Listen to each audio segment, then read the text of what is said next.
Ravi de vous retrouver pour... Well, very happy to be back and to come back to this ideogram about crisis and opportunity in Chinese. I'm not sure that it's the same one for sacrifices and opportunities. Still, we're going to apply this to the territories and the need for relocation, and we have titled it in a very provocative manner, but it's good. This is the way we do it. Globalization against territories. I think we're going to tackle two parts. First, we'll refer to the business cases with some employment issues and mobility, because it's very interesting for all of us, and it's at the very core of common good. And the first part will be devoted to identifying the good levers enabling us to provide more chance to the territories. And around me, I have Sylvain Rabuel, Emma Auriol, who will direct she's a researcher at TSE, and then Annabelle Violette, regional director for the territories, and also Marlène Golvec, who is director for the and who has this new job that has been announced yesterday. She has been nominated or elected, I'm not sure, president of the new Toulouse School of Economics. So I think we can have a round of applause for her, because this is a perfect example of the link between companies and what we intend to do in terms of common good with the economists, and the way as well in which we can come back to the fold, because Marlène used to, and Emmanuel Auriol, who's a professor at TSE, you said that in your first 2 years, you were the teacher of Marielle Dolbeck. So she trained her. Amazing. Now, Emmanuel, I think we'll have to get started with you, because when we talk about relocation, we have to think about the industry first. And what sort of reindustrialization are you considering? What can we propose? What can we implement in the territories? Yes, indeed. Well, talking about reindustrialization means that there used to be industries, and this is what we regularly hear, and it's true, but the way we measure this is manifold. First, we have to look at employment. In the 80s, for example, 20% of the active population was working in the industry. In 2010, we were at 12%. So we lost 2 million jobs in the industrial sector. It's one way of showing this, deindustrialization. So here you have to consider that 1/3 of these employments occurred due to the externalizations or the relocation abroad. There was no smartphones, there was no microcomputers, so there was a coordination problem, and so the employees in-house, like marketing people or maintenance people or accounting people. Now, all these jobs, following innovations that we all know, had to be relocated somewhere else abroad. So 1/3 of these were industrial. These were industrial jobs that were recorded afterwards as service jobs. But 1.5 million jobs did disappear. But we could say that this is really very bad. However, at the same time, the industrial production increased in France. It's a paradox in a sense. And at the same time, the balance sheet was degraded, because there was some technical progress. And with less people, you can do more things. And so prices are going down. So I'll be provocating a little bit. But if you talk about reindustrialization, it's because we haven't destroyed enough jobs. We haven't been able to do what we had to do. And I would take as an example the parallel with agriculture, because a century ago we had 40% of farmers. Now we only have 4% of farmers, and we have a major nation in terms of agriculture. We innovated. We don't want people to scratch the earth. We are using machines, and We have engineers and we have people who have a very sophisticated education. And so in the industry, we didn't do that. So one of the issues here is not to bring back textile just like in Zola novels. What we want to do is to do something which is innovating for the industry, bringing some added value, and this is a definite challenge for us. Now, what is the factor enabling us to do that? Well, it's a very small company, Isote. Well, a small company cannot innovate or export because it's concentrated on its own unit, and if you are very few, you have to sell services or goods to customers. So you should have a certain size in order to be able to export and innovate. And these are SMEs or major companies rather. And the medium-sized companies are very interesting for what we are discussing, like the territories, because they are located in the region. 75% of them small and medium-sized companies are located not in Paris, but in the territories. These are family companies with a horizon which is very long.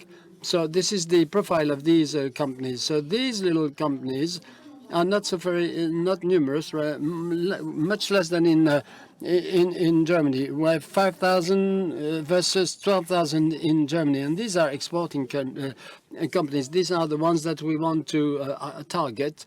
It's not so easy. So we'll come back to that because I'd like with Isabelle Violette, who's the head of the Territory Bank, how can we possibly implement this reindustrialization, because it's a very important lever to do that. And then as well, we try to, we'd like Annabelle to give us some examples close to our friends in Occitania. Well, good morning, everybody. So we have supported for many years now this reindustrialization phenomenon with an objective which would be the industrial sovereignty. And we have doubled our investments in this matter from 500 million to 1 billion euros over 3 years. And we have two modes of intervention. The first one is via our subsidiary in France, which is addressing the productive side and just support the preliminary proposals that were made for these companies.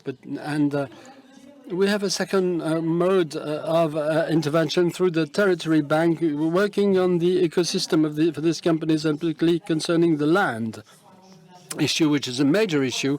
And we can see that this has repercussions as well with these so-called ZAM. And we are also working on other ecosystem parts like the infrastructure, particularly. All right, well, we won't talk about the infrastructure. We'll keep it for some time else, a bit later.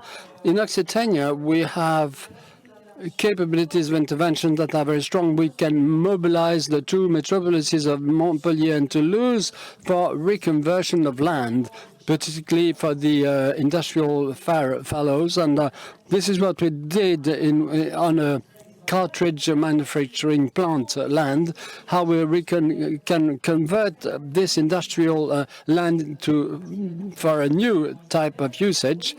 And this is quite exemplary. And we are also looking at startups that want to really get started on these land. I'm thinking about Gaia, which is an innovating vertical farm that can be implanted in former industrial premises. And there we have as well some projects. I'm thinking about Clermont-Lérault, Tarbes, where we are supporting industries on new subsidiaries like hydrogen or new sectors like hydrogen. Right. Okay. So these projects are extremely big, particularly for the northern part. Among these gigafactories, or this insect plant, which is 200 million euros for. So these are large scale. This is not really tinkering about. So I interrupted you. What about what you wanted to say about the locks? Well, there are various locks or breaks in order to become a larger company that innovates and employs more jobs. So this is certainly a very important aspect. Now, so when we question these companies, there are breaks. These are family companies that don't want to be funded with investors who would be there only for investing like BlackRock or pension funds, because they don't want to lose the control of their production, so they get funded with their own funds, and they have some credit loans from the bank. So this is the way they operate, and it's difficult for them to get funded. So the second break is the recruiting problem, because you may know that prior to the COVID, there were 50% of companies looking for jobs. Now it's 60%. It's very difficult to get the salaried employees, because nobody wants to get these jobs. Well, Germany handled this, that they've changed and simplified a number of things, but we haven't done that. And so we have the second break, and the access to credit, access to workforce. And these are breaks that for the deployment of these companies. So this is a bit iconoclastic, because you said that we haven't got sufficiently deindustrialized a number of industries. But then, in terms of infrastructure that we're going to tackle now, you are telling us, or you told me, in a provocative manner, that no, the state has not abandoned the territories. No, definitely not. Yes, and there I'm turning towards my two eminent colleagues, because the state, if it's the private initiative which has been abandoning the territories. I live in a very small village with 2,500 people. We have the fiber, we have the hospital close by. So the state is present and public services are here. And we have a problem of access to care, which is a national problem. There's more physicians and GPs in more populated areas. It's a matter of density of population. So the state is not abandoning the territories, far from it. But still, what we have found is that, of course, the workforce, and we may come back to this particular topic, the youth are going into the major urban centers to work. If you look at the demographic composition of Paris, there are people in their 30s, but if you look at the same situation in the southern part, there are people who are retired. In other words, the economic activity is concentrating in the major cities and employment, which is crucial for our companies. And this is a true topic. It is not a matter of abandoning the territory by the state. Well, we'll have to come back to the job issue, because, yes, you're right, there's more customers, if I may say. There's more difficulties to find the jobs, but that's a third topic. Now, let us come back to the infrastructure, Marlène Delfect, because you had the general head of the SNCF connection, and you said very simply that we are the vertebral column with the territories. Yes, definitely, because the stations are all over the place, but these railway stations are not present as it used to be. Yes. Well, a comment about the reindustrialization of France, because I'm quite convinced that to reindustrialize, you need a good education, and I'm very pleased to be the presence of the TSE, because education is at the core of all this. You need a very good energy mix, and also you need the infrastructures. And there again, we come to the topic of the infrastructures. Now, what I have found is that the reindustrialization is based on activities. You should have the production force. You need to have a certain type of companies. And what makes the economic fabric of a territory, you need the infrastructures. And mobility is absolutely key, and services are needed as well. And in the railway stations, meshed all over the territory, across the territory, and which even more tomorrow with the advent of the metropolitan train network, with the collective will to, through mobility, soft mobility, to remesh the territory of France.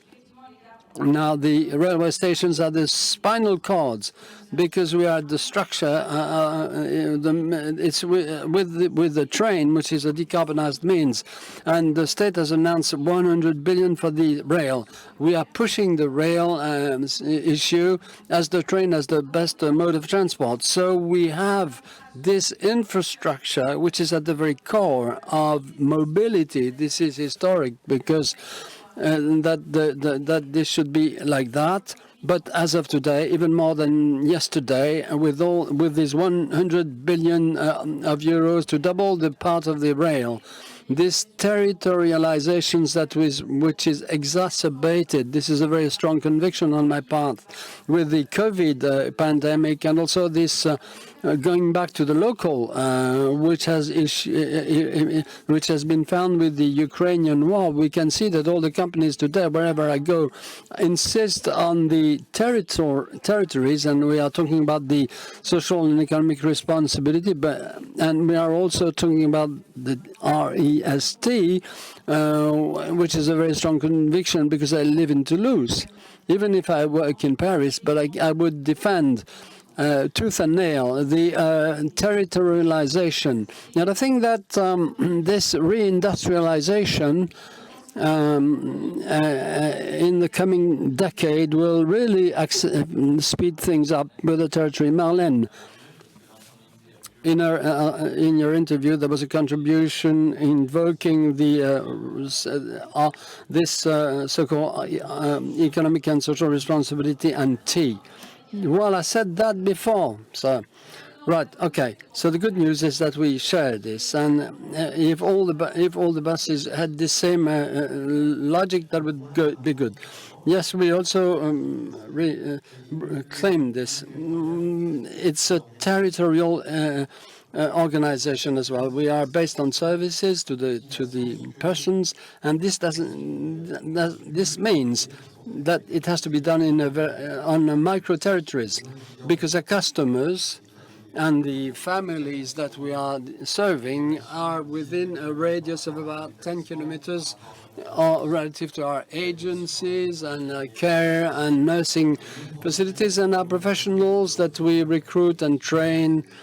And these are services, and they are 10 kilometers away or 20 kilometers away from these points of action. So our scale, our radius for management is extremely local and micro-territorial, if I may say. Yes, I think it's quite funny that you should share this notion. Now, I'd like to come back on the infrastructures, but more than a second, actually, because I think that through a lack of time, Jean Moudinque talked about it, but he didn't have the time to talk much about the fast train. Isabelle Violet, how do you tackle this? How did you see these various forces mobilized to make it possible? Because it's not even ended, if I'm not mistaken. And what's the situation right now? And how did you create such a coalition to enable this so-called LGV, this fast train from Bordeaux to Toulouse? Well, we saw there was a very strong alignment of all the communities on this particular topic, and particularly in Occitania, the rail is a very important issue, which is very much supported by all the politicians. And and going beyond that line, it's also the whole meshing of the territory, which is supported and by the elected representatives, and our vocation is just to support the construction of these infrastructures to have a decarbonized mobility, as we said, in order to enable, because the industries, when they relocate, they will look at various parameters. Okay, and this particular parameter, which is that of the infrastructure, like the rail, is absolutely essential. I'd like to say as well, even if we come back on that, there's also the services to be taken into account. That's key for Occitania, and I believe that we are a long-term actor with long-term investments, and for these infrastructures we have no other choice but to fund them on a very long time. So we are not there yet. Could you tell us? Well, yeah, well, the company has been set up. It has started to get some members, and there's a steering committee. We have the first fundings that will be arriving in the months to come, and most of the funding will be collected with the banks in 2027, more or less. So it's an ongoing process. So we are already steering it. Right. I don't know whether it's for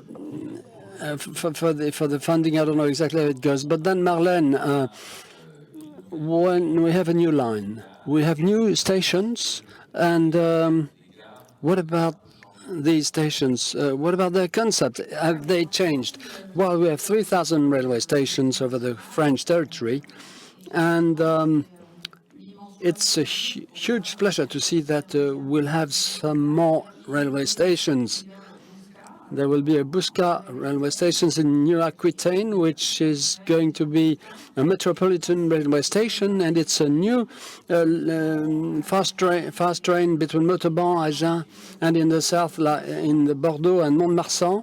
These stations will be very good for the future, but of course, it's also, we are also thinking of having the concept of the most innovating railway station, and it will be eco-designed, and we are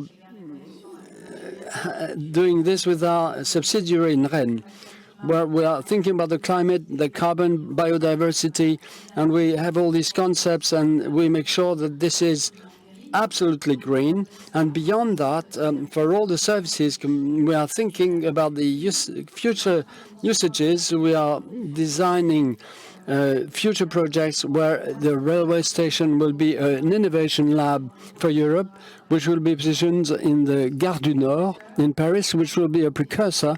And our will is to have the Montauban and Agen railway stations to also be using these new innovation concepts that will be close to the intermodality around the station, which would be as decarbonized as possible with all the services available, be they commercial or for services or usage, and it will be added for tomorrow's world. It will be very much based on technology, with premises, with machines, with translators, with the whole international universe, and it will also be based on services. And we are developing the concept, and I would like you all to come to the inauguration of the railway station.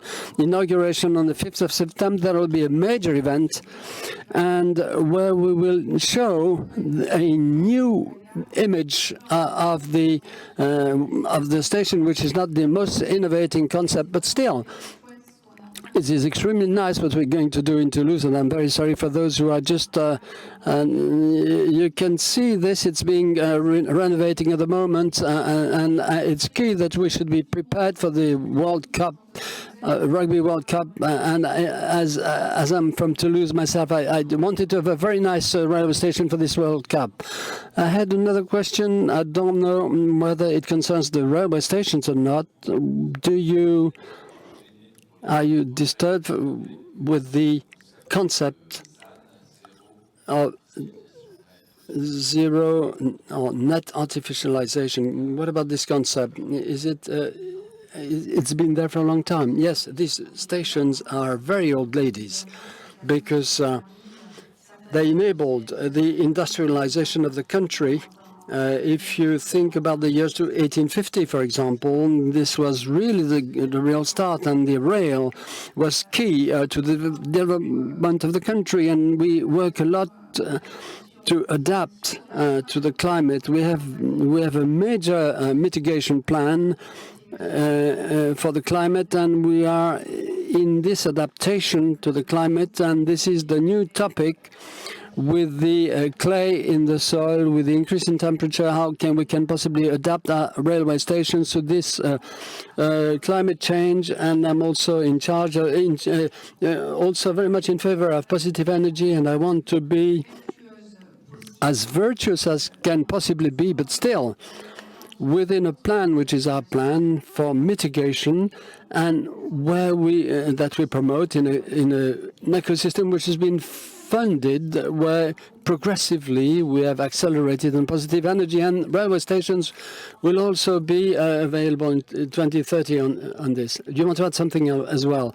Well, concerning this particular zero issue, it's a constraint and an opportunity, because we have a support from the local communities, because you can understand that between the metropolis like Toulouse and some medium-sized cities or even villages, the issues are not the same and the constraints are not the same for this so-called ZAN. So we have engineering envelopes that are dedicated to this particular issue with the elected representative and thinking about these constraints to turn them into an opportunity. And I was talking about requalifying the land. This is the issue, because if you rethink an industrial land in order to set up a new industry or to get a new district, like in the Cartoucherie in Toulouse, this is the issue. You don't want to change the land in a different way, but you have to think about it totally as well. Partie du débat avec une de vos convictions, c'est Well, one of the levers to reorganize and reshuffle territories is to have, of course, the necessary lodgings to live in the same area throughout your life. Well, there is a kind of change in the trend among the population and also in the building industry. And people, of course, want to have their main house, their permanent house or lodging, but they also want to have a secondary home. And this is a greater tendency. And elderly people may not feel like staying in urban areas or downtown because it's very expensive, and they'd rather go to other areas, more sunny ones, especially in southern France, and the reshuffling of territories. And this raises specific issues, especially in terms of services among the elderly population. And it's an issue which the town councils, the mayors have to take on board. They have to adapt to this situation. Sylvain, you preside over Ms. V, and you wanted to be part of this round table because you think that Domus V, amongst others, is an important player in the reshuffling of territories. It's a very interesting and topical issue. And our company has become an international company. It was a family-owned business when it was first set up. And so, in fact, we have spread over more and more locations and territories. We do provide service as proximally as possible to our clients and to our users. So we are kind of good example of international growth and the local proximity. We are not committed to delocalize, of course, but you mentioned railway stations and similar infrastructures. We offer infrastructures which are meant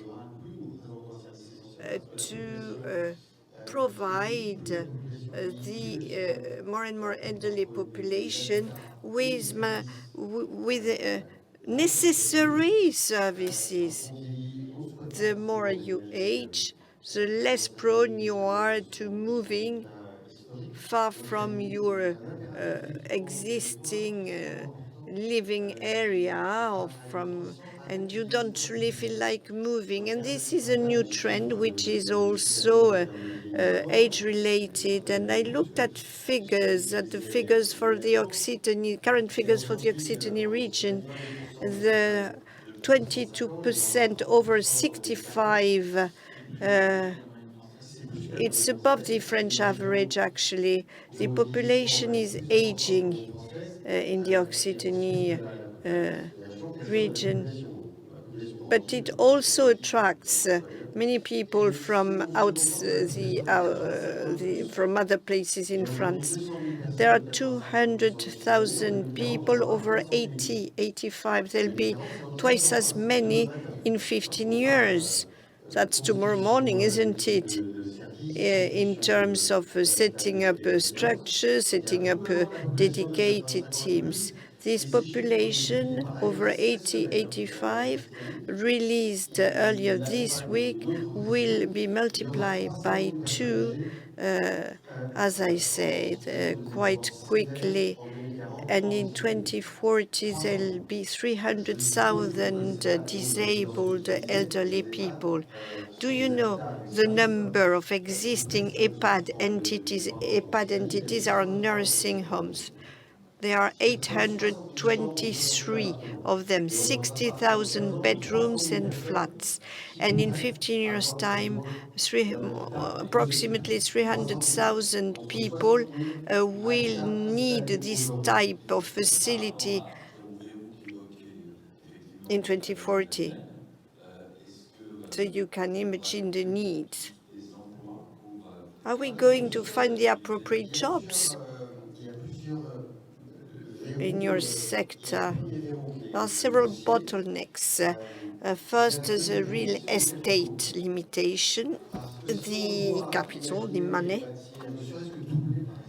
building new facilities or extending an existing facility requires lots and lots of money. Building a new nursing home means 10, 15 million euros. If we want to multiply the existing number by 2, you can well guess the final amount. And I'm just talking about our region, the Occitanie region, and I'm mixing the private, public, and sector, or the public-private mixed sector, or joint venture sector. So we have to find the money to build or to rehabilitate an existing building or to expand an existing building. Building from scratch actually doesn't cost much more than rehabilitating, refurbishing an existing building. And we have invested 60 million euros in the last 5 years to refurbish, rehabilitate existing facilities, I mean nursing homes, in the last 5 years. It's even more difficult to find the money in order to build new nursing homes outside big conurbations. So that's a real hitch. And there is also the job issue, since the professionals in this sector are rather young, of course, much younger than the population they are looking after, and it's difficult to find the appropriate professionals.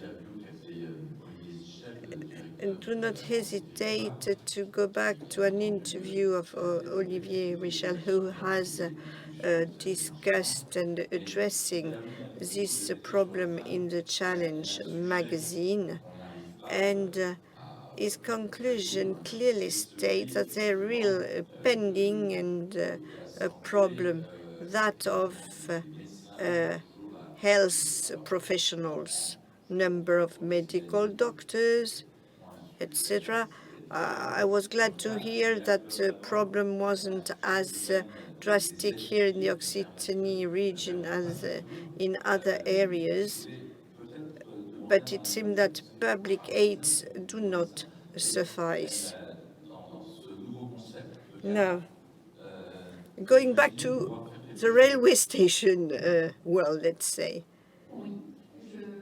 may I ask you whether, what about the strategic decisions for the future? Well, we decided uh, to have all railway stations, not only big ones, to go on living in the future by revitalizing, of course, by revitalizing them, by adding services, and by bringing back life to these places.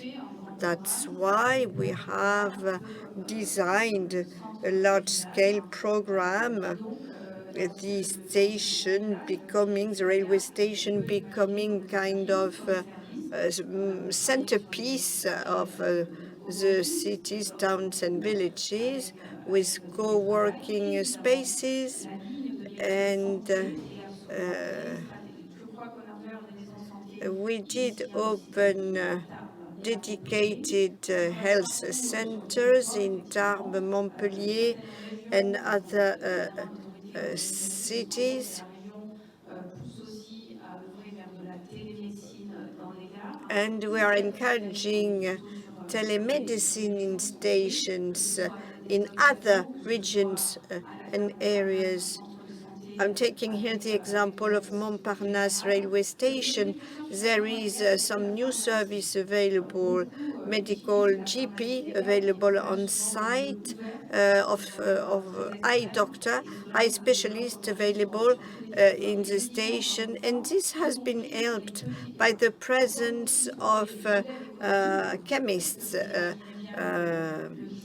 because the chemists are present in station, as they may be in Great Britain with boots, etc. And we have really to match the needs with the already available services, or the introduction of additional infrastructures.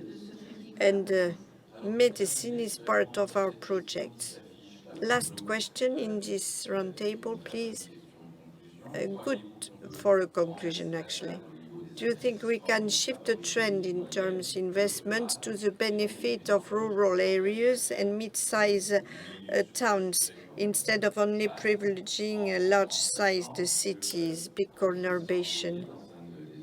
And let's not forget that Christian Gollier said in one of his interviews that the ecological transition is rather bad news.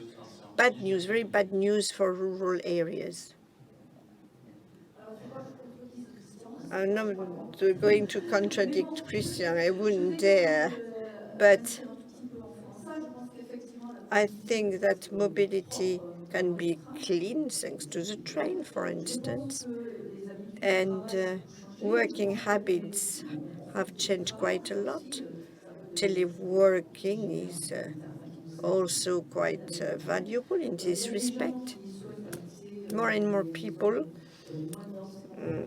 privilege less crowded people with more affordable land and plot price, who are highly tourist country. So we must, of course, protect living spaces outside conurbations. I think we just have to redesign initiatives. Yeah, I am along this. Well, I'm confirming what you said. We must be innovative. That's all. We work in Domus Vie works in partnership within others in order to revive the deserted historic centers, and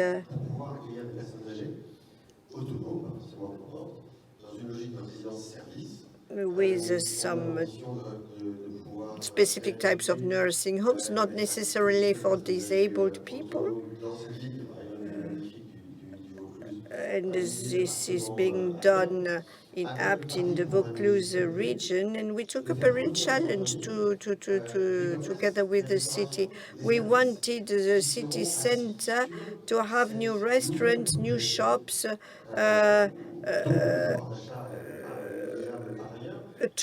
which can attract elderly people who are in good health and who have valuable purchasing power for shopkeepers and trades. It's a private-public approach. It's a counterintuitive approach, isn't it? But anyway, let's keep it in mind.